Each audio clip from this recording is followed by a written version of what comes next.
नमस्कार।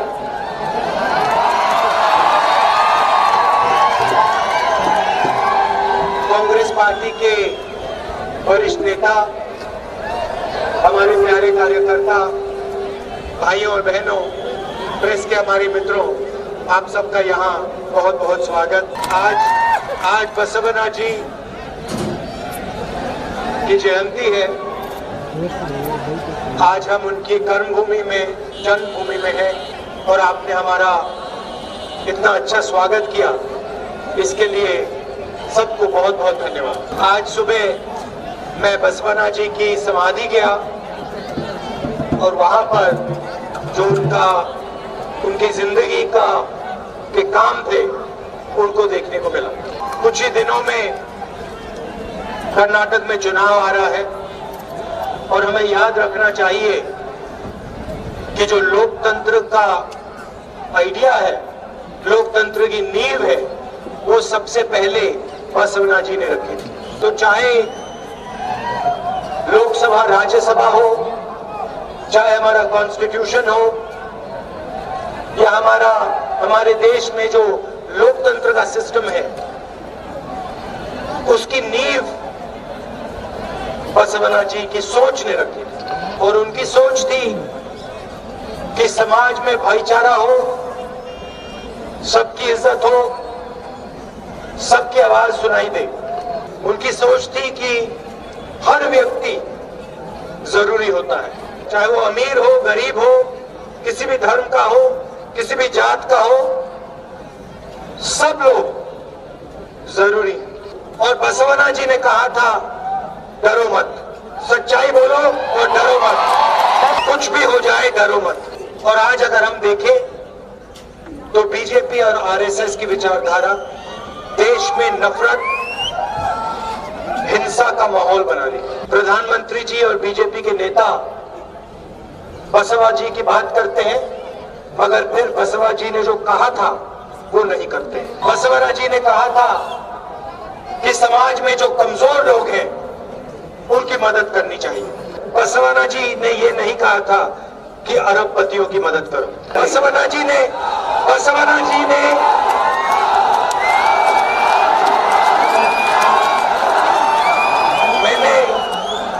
मैंने बसवना जी की सोच पढ़ी है।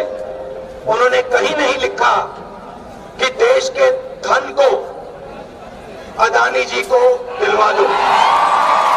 पार्लियामेंट हाउस में मैंने भाषण किया, मैंने प्रधानमंत्री से पूछा, आपका अदानी जी से रिश्ता क्या है?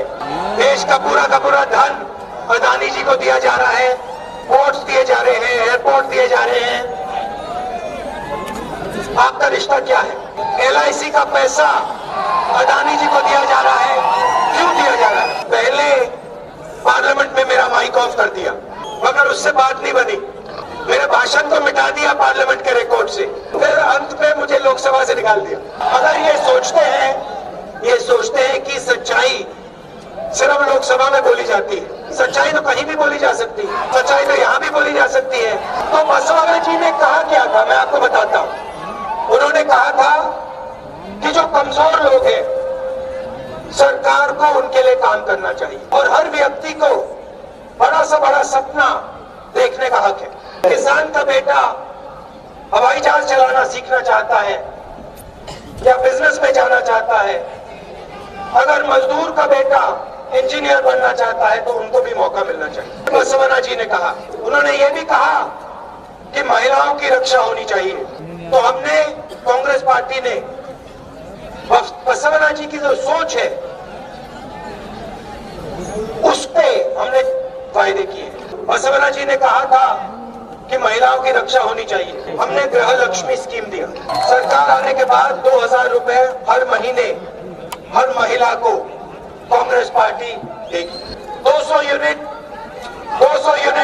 बिजली मुफ्त में हर महीने हर परिवार को। अन्नभाग्य स्कीम 10 kg हर महीने चावल हर परिवार के मेंबर को।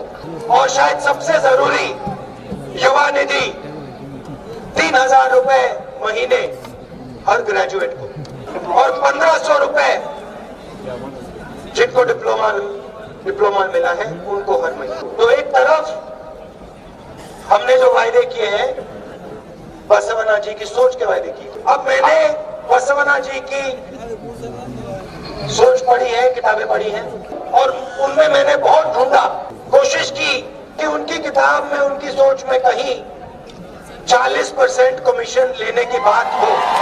मैंने उनकी सोच में ढूंढने की कोशिश की कि जनता से लूटो, कहीं भी नहीं मिला। बीजेपी की सरकार हिंदुस्तान में सबसे भ्रष्ट सरकार है। 40% कमीशन कम से कम ये लेते हैं। जो भी काम करते हैं 40% कमीशन ये लेते हैं। देखिए यहाँ पे हमारे पुलिस वाले मित्र खड़े हैं, 80 लाख रुपए पुलिस सब इंस्पेक्टर स्कैम में इन्होंने लिया। यहाँ पे इंजीनियर्स खड़े होंगे, आप पे भी इन्होंने स्कैम किया। पहली बार कॉन्ट्रैक्टर्स एसोसिएशन ने प्रधानमंत्री को चिट्ठी लिखी। चिट्ठी में लिखा कि भैया प्रधानमंत्री जी 40% कमीशन कर्नाटक में लिया जा रहा है। प्रधानमंत्री ने चिट्ठी का जवाब नहीं दिया, अभी तक जवाब नहीं दिया और जवाब कभी नहीं आने वाला चिट्ठी का। और फिर स्टेज पे जाके प्रधानमंत्री कहते हैं मैं भ्रष्टाचार के खिलाफ खड़ा हूँ। जहाँ भी आते हैं मगर स्टेज पे दाएं बाएं नहीं दिखते। प्रधानमंत्री जी अपने स्टेज पे देख लीजिए, दाएं बाएं देख लीजिए कौन खड़े हैं आपके साथ। इन्हीं लोगों ने 40% कमीशन लिया है। इसी पैसे से पिछली सरकार के एमएलए छीने गए थे। आप याद रखिए, आपने बीजेपी की सरकार नहीं चुनी थी, ये चोरी की सरकार है, 40% कमीशन वाली सरकार है और इन्होंने एमएलए चुराकर सरकार बनाई। प्रधानमंत्री जी जरा कर्नाटक को बताइए, ये जो एमएलए खरीदे गए इनको खरीदने का पैसा कहां से आया? गोवा में खरीदे गए, मध्य प्रदेश में खरीदे गए, कर्नाटक में खरीदे गए, नॉर्थ ईस्ट में खरीदे गए, ये पैसा कहां से आता है? भाइयों और बहनों, ये जो आपसे पैसा छीना जाता है, भ्रष्टाचार में लिया जाता है 40% कमीशन वाला, ये इन्हीं पैसों से ये सरकार खरीदते हैं। अब जब कांग्रेस पार्टी की सरकार आएगी उस सरकार को नहीं खरीद पाएंगे क्योंकि इसमें 150 सीटें आएंगी और बीजेपी की जो 40% कमीशन की आदत है ना, उनकी 40 सीटें आने वाली है। अच्छा, आखिरी बात मैं आपसे कहना चाहता हूँ, मेरे ऊपर बहुत सारे केस लगा रखे हैं बीजेपी के लोगों ने। मुझे पार्लियामेंट हाउस से निकाल दिया, घर ले लिया,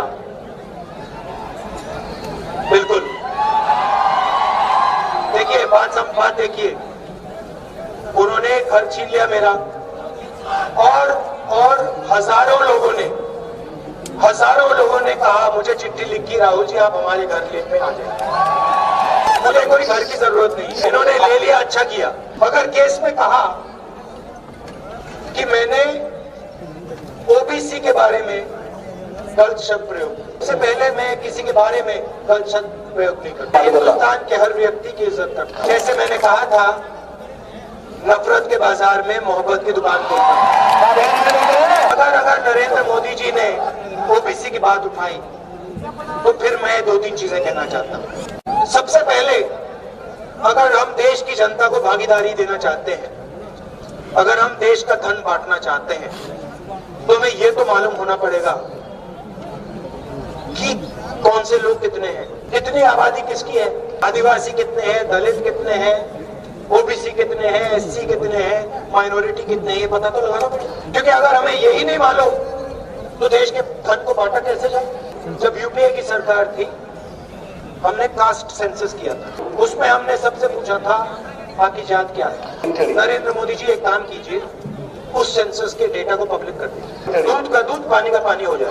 ओबीसी कितने हैं, कौन है, दलित कितने हैं, आदिवासी कितने हैं, माइनॉरिटीज कितने हैं, जनरल कितने हैं, सब पता लग जाए। नरेंद्र मोदी जी से सवाल है, आप ओबीसी सेंसस के डेटा को रिलीज क्यों नहीं कर रहे हो? क्योंकि आप ओबीसी को हिंदुस्तान का धन नहीं बांटना चाहते। क्योंकि अगर आपकी नियत साफ होती तो आप सेंसस डेटा को रिलीज करते। तो ये हुआ पहला काम। और अगर आप इस काम को नहीं करोगे, पहले हम आप पे दबाव डालेंगे और फिर हम करके दिखाएंगे। दूसरी बात, ये जो 50% का आर्टिफिशियल कैप लगा रखा है रिजर्वेशन पे, उसको आप हटाइए। मतलब जो 50% का कैप लगा रखा है उसको आप पहले हटाइए। और जिसकी आबादी उतनी भागीदारी होनी चाहिए। अब हिंदुस्तान के धन को, हिंदुस्तान के पावर को सही तरीके से बांटना चाहिए, चाहे वो कोई भी हो। तो नरेंद्र मोदी जी, अगर आप ओबीसी मत की बात करते हैं तो इन चीजों को आप करिए। आखिरी बात मैं कहना चाहता हूँ, कन्याकुमारी से कश्मीर तक हम पैदल चले। क्यों चले? हिंदुस्तान में, हिंदुस्तान को जोड़ने के लिए, नफरत मिटाने के लिए। और बीजेपी और आरएसएस की जो विचारधारा है, तो मेन जरूरी बात यह है कि हम आरएसएस बीजेपी की विचारधारा के खिलाफ हैं। हम बीजेपी और आरएसएस जो नफरत और हिंसा फैला रही है, हम उनके खिलाफ हैं और हम उनसे डरने वाले नहीं हैं। चाहे कुछ भी हो जाए, हम विचारधारा की लड़ाई लड़ेंगे और बीजेपी आरएसएस को हराएंगे। आप सब यहाँ आज आए, मेरी बात सुनने आए, इसके लिए आप सबको दिल से बहुत बहुत धन्यवाद। और कांग्रेस पार्टी को 150 सीटों से जिताना है, बीजेपी को 40%